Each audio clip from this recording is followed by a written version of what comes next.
No niin, ja sitten aloitetaan Word-ohjelmistolla tehdä Rogarion lehmille tarralaput. Aloitetaan tätä postituksesta ja sitten mennään tänne yhdistäminen ohjattu, vaiheittainen yhdistäminen. Täältä valitaan sitten osoite tarrat. Mennään seuraavalle sivulle. Sitten osoitetarrojen asetukset.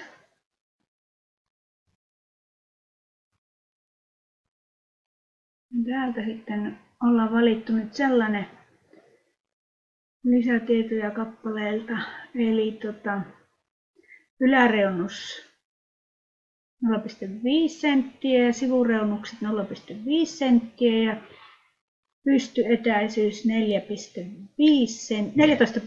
senttiä ja vaakaetäisyys 10 senttiä. Ja silloin tulee 2 tarraa vaakaan ja 2 pystyyn. Painetaan OK.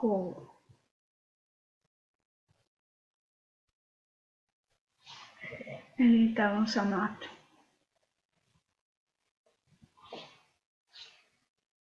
Miksi?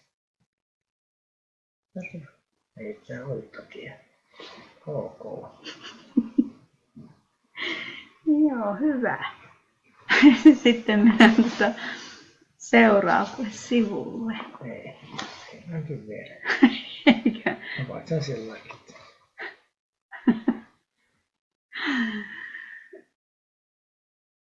Täältä valitaan Ei siitä. nyt tosta.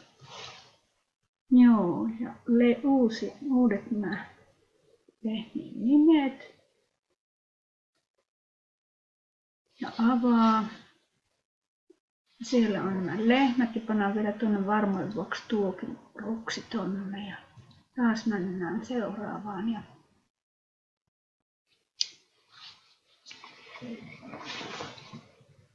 Eikö se ollut vielä ruksena niin? Sitten sieltä alueeksi. Täältä ja nyt lisätään kohteita. Joo. Klikkaa paljon enemmän näköisesti.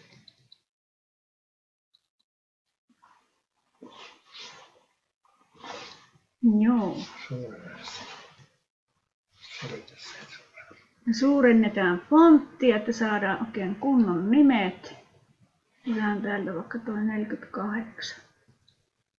Joo, hyvä, hyvä. Sitten kohdistetaan vaikka nyt tuohon kohdalle nämä nimet. Ja sitten me päivitetään täältä kaikki osoitetarrat.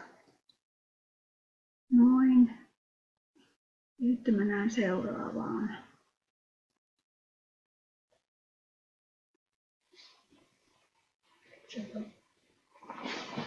Täältä vielä sitten muokataan tätä. Ja kaikki. OK.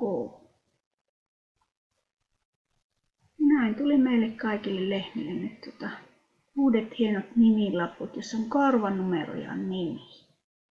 Ja on namut ja neitit ja nätit ja mellit ja mallit, metkut ja marmeladit ja minit ja messit ja miksit ja minit ja nansikat. Hyvä, hyvä. Sitten me talletamme tämän tiedoston nimellä sitten käyttöä varten. Annan vaikka sinne, että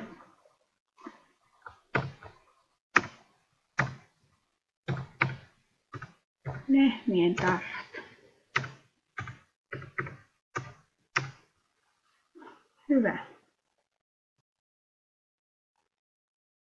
Kiitos.